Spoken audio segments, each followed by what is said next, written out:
¿Qué tal? ¿Cómo están amigos y amigas de esta comunidad? Como cada 15 días, aquí está puntual en nuestra cita para charlar mi querido amigo y admirado periodista Luis Guillermo Hernández. Querido Luis, ¿cómo estás? Hola, querido Jesús, es un gusto saludarte como siempre, a ti y a tu audiencia, un gustazo estas reuniones finsemaneras con ustedes. Oye, pues uno de los temas que platicábamos fuera del aire que llama nuestra atención es este nombramiento de Lázaro Cárdenas Batel como nuevo jefe de la oficina de la presidencia. Una oficina de la presidencia que tú y yo lo sabemos durante mucho tiempo ha sido un puesto de poder, un puesto en donde las personas que llegan regularmente son gente que le habla al oído al presidente de la República. Ahora tendrá que ser presidenta, pero no es un puesto menor, por decirlo de alguna manera. Y yo comenzaría esta charla contigo preguntándote eso, ¿simbolismo o realmente Lázaro Cárdenas Batel va a buscar o va a tener cierto ejercicio del poder alrededor de Claudia Sheinbaum? Fíjate, mi querido Jesús, que ahora que escuchábamos, que escuchábamos los nombramientos de los primeros tres bloques del gabinete de la nueva presidenta, la presidenta Claudia Sheinbaum, echábamos en falta esta especie de hilo conductor hacia el cardenismo. No había, no había aparecido prácticamente ninguna figura de la era cardenista en el equipo de Claudia Sheinbaum, quizá por la lejanía generacional, prácticamente todos los hombres y mujeres que acompañaron a Cuauhtémoc Cárdenas ya hoy están prácticamente en la etapa final de sus carreras o de sus vidas. En muchos casos ya han fallecido, pero no dejaba de ser interesante pues la carencia de un hilo conductor entre la presidenta Claudia Sheinbaum y el líder histórico de la izquierda en México, el primer candidato presidencial que logró poner a la izquierda prácticamente en la antesala del poder. Y hoy que reflexiono sobre lo que pasó el jueves pasado en torno de este nombramiento, de este, diría yo, sorpresivo nombramiento que uno, nadie se esperaba, que dos, nadie tenía en el radar y que tres, nadie pudo haber apostado que sería adjudicado a la figura de Lázaro Cárdenas Batel. Entiendo muy bien lo que está tratando de construir la próxima presidenta de la República, mi querido Jesús. Un gobierno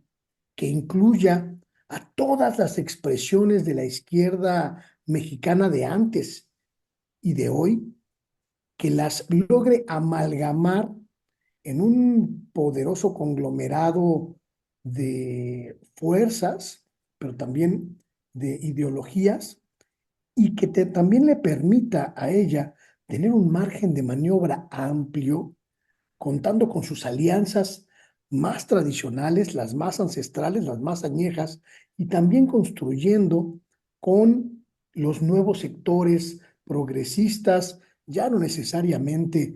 cercanos al cardenismo o al López Obradorismo, sino de nueva factura. Me parece muy interesante que reviva esta figura del jefe de gabinete o el jefe de la presidencia, que tuvo su punto de inflexión en la época del salinismo, cuando los poderosos secretarios, jefes de oficina de la presidencia, pues prácticamente ejercían pues el derecho de picaporte y establecían quiénes podían acercarse a los presidentes de la República y quiénes no. Me sorprende que reviva esta figura, la figura del secretario de gabinete o secretario de la presidencia, y que coloque allí a un perfil del que prácticamente no supimos nada en los últimos 6 años, cuando estuvo, pues sí, en los pasillos de Palacio Nacional, pero prácticamente sin saber en el gran público, la gran ciudadanía mexicana, qué hizo Lázaro Cárdenas Batel junto al presidente López Obrador. Me sorprende el nombramiento, me sorprende la figura y me sorprende la posición que está colocada, en la que lo está colocando la presidenta Claudia Sheinbaum. Y porque si hacemos, como bien dices, un poco de historia, bueno, en el Salinato el jefe de la oficina era José Córdoba Montoya, es decir, no era cualquier personaje, era alguien incluso con el que al final de sus sexenios Salinas rompe en este enfrentamiento entre el salinismo y el neoliberalismo. Y me acuerdo muy bien cuando comenzó Salinas a desestimar a Córdoba Montoya, de ahí viene todo este asunto de Luis Donaldo Colosio, la llegada de Ernesto Cedillo al poder, y luego fue Luis Telles. Luis Telles fue el secretario de la oficina, bueno, el jefe de la oficina de Cedillo, y de ahí nos vamos después a un personaje como Vicente Fox, en donde oficialmente no lo había, pero tú recuerdas muy bien a Marta Sagún, que ejercía literalmente como jefa de la oficina del presidente de la República, con todos los asegúnes que representa ahora sí que Marta Sagún. Y este señor Ramón Muñoz, que caray, oye, parecía en realidad más que jefe de la oficina, un verdadero personaje haciendo diagramas y todo esto para más que otra cosa como un Miguel Ángel Cornejo vestido de panista. Y después nos topamos, bueno, Juan Camilo Mourinho, que era el hombre fuerte de Felipe Calderón Hinojosa, y por supuesto con Enrique Peña Nieto. Era Aurelio Nuño, pero siendo honestos, pues quien mandaba era Luis Videgaray. Por eso coincido contigo, querido. Es decir, ¿qué papel va a jugar realmente Lázaro Cárdenas Batel? Sobre todo pensando más allá de esta relación que destacó Claudia, que tiene con él desde hace muchos años y que se conocen desde hace mucho tiempo, incluso bromeando cuando le preguntaron sobre si Cárdenas estaba enterado, dijo, pues ya tenemos edad para no preguntarle a nuestras mamás y a nuestros papás. La realidad es que hay personajes fuertes en el gobierno de Claudia. Altagracia Gómez, por ejemplo, tiene un papel muy importante, aunque digan que es honorífico. La propia Rosicela Rodríguez, el Raquel Buenrostro, podemos hablar incluso del propio Juan Ramón de la Fuente, el mismo Marcelo Ebrard Casaubon. Entonces, no veo a Lázaro Cárdenas Batel metiéndolos al aro o coordinándolos de cierta manera. Y lo que sí me llama la atención es el contraste, ¿no? Con López Obrador, quien empezó ese ejercicio fue Alfonso Romo, pinochetista en toda la extensión, pero que fue ese enlace con los empresarios, y ahora un hombre que viene a representar, como bien lo dices, al cardenismo, una idea completamente distinta a lo que puede representar Romo, ¿no? En muchos sentidos, esta es una especie de recapitulación de objetivos, de intereses y de metas de cara a la segunda etapa de la cuarta transformación, porque efectivamente Cárdenas Batel pues representaría prácticamente todo lo contrario de lo que en su momento significó Alfonso Romo, el hombre fuerte de la primera etapa del gobierno del presidente López Obrador, el hombre que dictaba las directrices, que las imponía, que intentaba incluso imponerlas al presidente López Obrador y que en este intento fracasó y estrepitosamente cuando el presidente López Obrador puso muy claro el derrotero, muy lejos de los intereses de este grupo Monterrey que encabezaba Alfonso Romo. Por eso me sorprende tanto esta decisión de la presidenta Claudia Sheinbaum, porque la figura del jefe de presidencia, del jefe de la oficina de la presidencia, del jefe de gabinete, simboliza más una especie de Mm. presidencia de la República honoraria, el jefe después de la jefa, pero no encuentro ningún punto de vinculación ni en la trayectoria de Cárdenas Batel, ni en la trayectoria de Claudia Sheinbaum, que me permita eh, considerarlos tan cercanos como para que el hijo del ingeniero Cárdenas pudiese ser el, digamos, el sustituto en términos de presencia de la presidencia de la República. Nunca habían trabajado juntos, mi querido Jesús. Nunca habían colaborado. Ni Claudia colaboró en el gobierno de Cárdenas, ni Cárdenas colaboró en el gobierno de Claudia Sheinbaum y han sido, sí, correligionarios, sí, compañeros de partido, sí, compañeros de movimiento, pero sus trayectorias estaban prácticamente paralelas. Nunca se tocaron hasta ahora.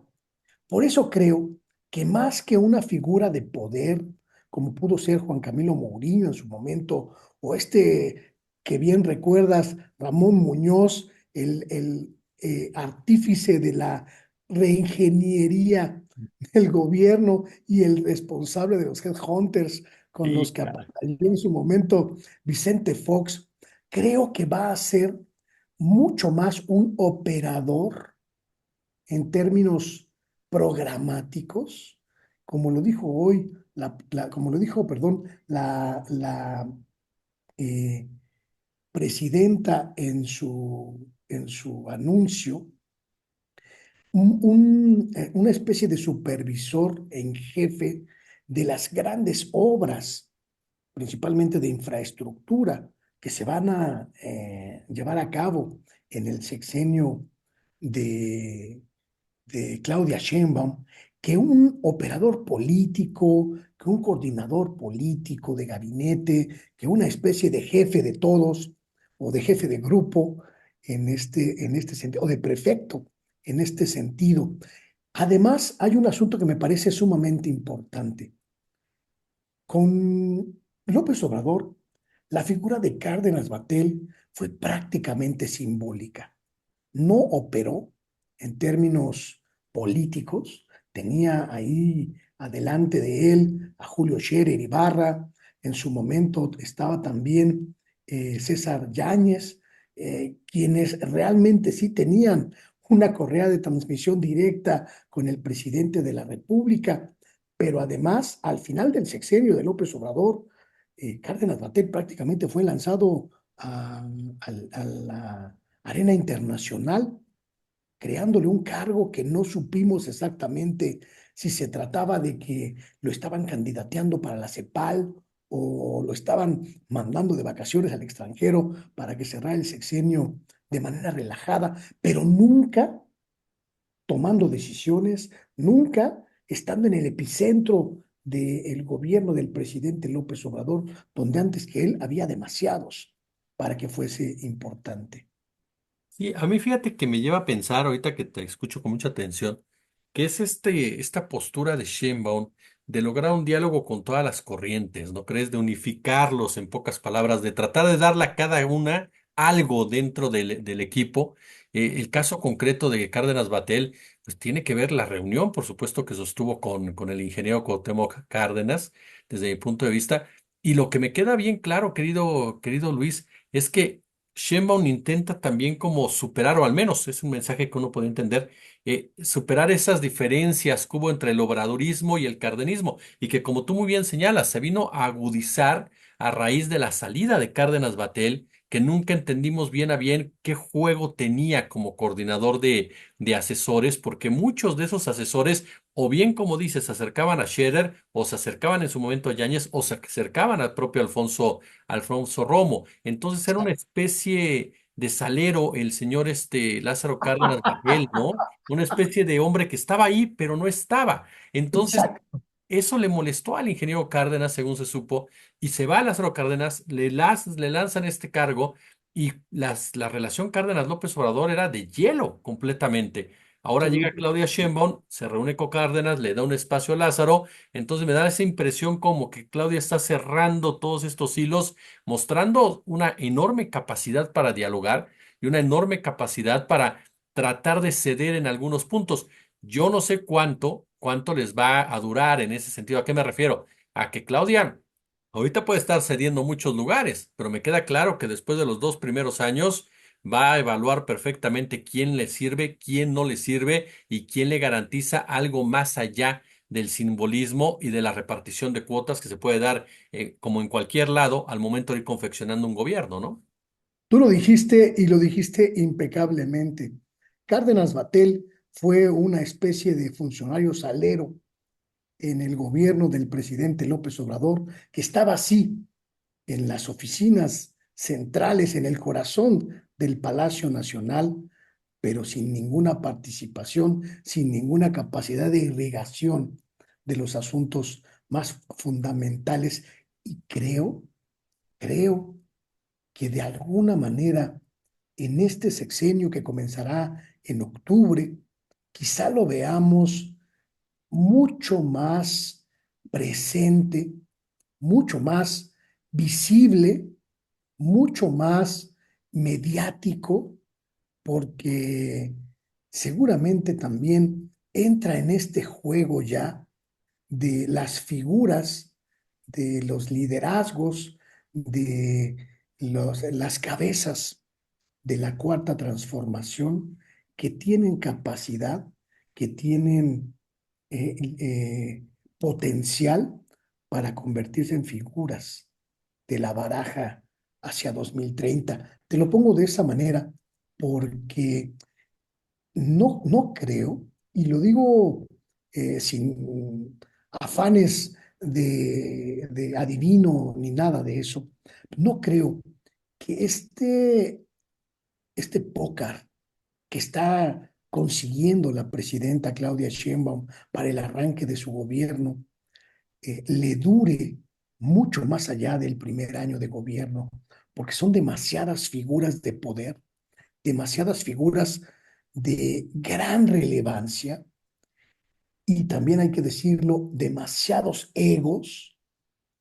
como para que aguanten trabajando juntos en una orquesta en la que no va a sobresalir más que quien lleva la batuta, que será la presidenta Claudia Sheinbaum. Estoy casi seguro. Es más, hasta podría lanzarte una apuesta, mi Venga. querido Jesús, que platiquemos el 11 de julio del 2025 para saber si realmente Cárdenas Batel permaneció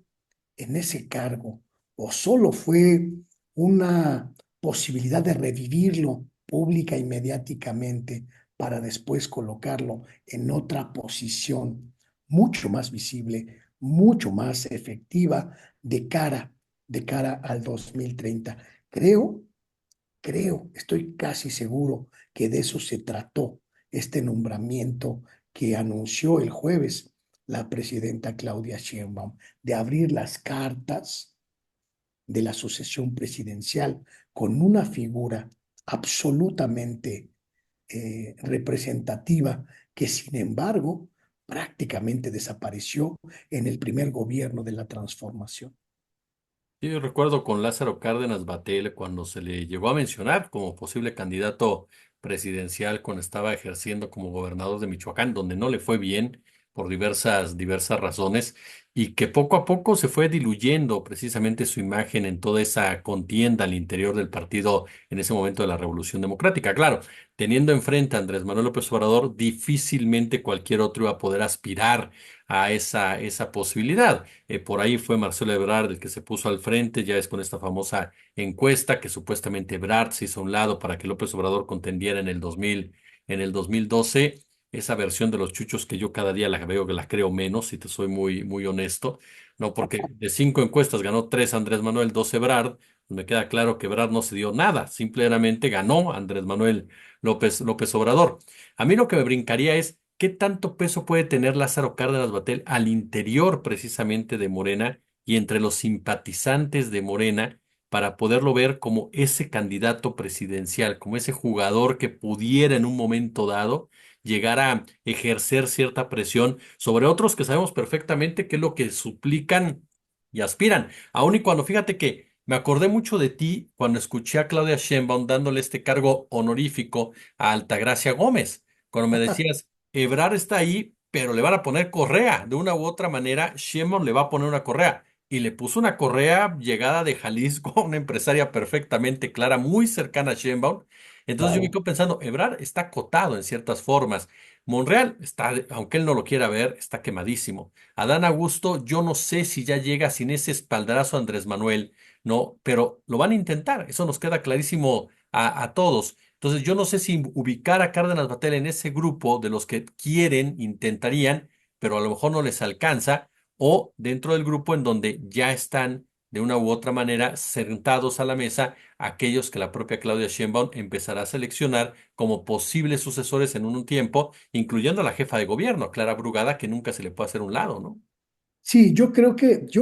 y esto es un análisis que parte digamos, los datos duros con los que podemos analizar el papel. de Cárdenas Batel. Yo sí creo que es una jugada simbólica, es una jugada de guiño al cardenismo, pero también es una jugada para abrir el abanico de figuras con potencial de crecimiento público, potencial de crecimiento, llamémosle electoral, de cara a el futuro, mi querido Jesús. Cárdenas Batel tiene, creo que acaba de cumplir 60 años, Sí. o 59, no estoy seguro. Es el más chavo de todos. En términos de presencia pública, es un veterano, pero en términos de edad, realmente no está en la lógica, por ejemplo, de Ebrard o de Monreal, que ya van a estar muy, muy cascados en el 2030, pues ya más cercanos a la jubilación que a la presidencia. Pero Cárdenas Batel está en el equipo, en el grupo, en el segmento al que también pertenece Rosa Isela Rodríguez, al que también pertenece Martí Batres, al que también pertenece eh, esta pues, camada de líderes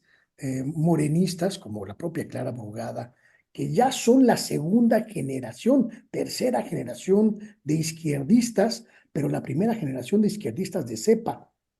Y entonces, yo sí creo que colocarlo en esta posición visible, donde va a estar encargado de las grandes obras, encargado de los asuntos de gran calado de la presidencia de la República, pues le va a permitir, pues, pasearse, pavonearse, exhibirse, y quizá esa es la intención. Quizá ese es el acuerdo con Cárdenas, porque si lo quisiera para operar, si lo hubiera querido realmente como un operador político, ahí está Pemex, ahí está la Secretaría de Energía, ahí está la Comisión Federal de Electricidad. Es decir, si hubiese querido a Cárdenas Batel para la operación realmente política de largo y profundo aliento, creo que hubiese sido mucho más lógico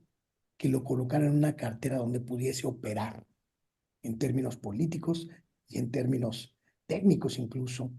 en sus áreas de experiencia y de desempeño. Por eso casi creo que se trata de esta especie de intento de abrir la baraja,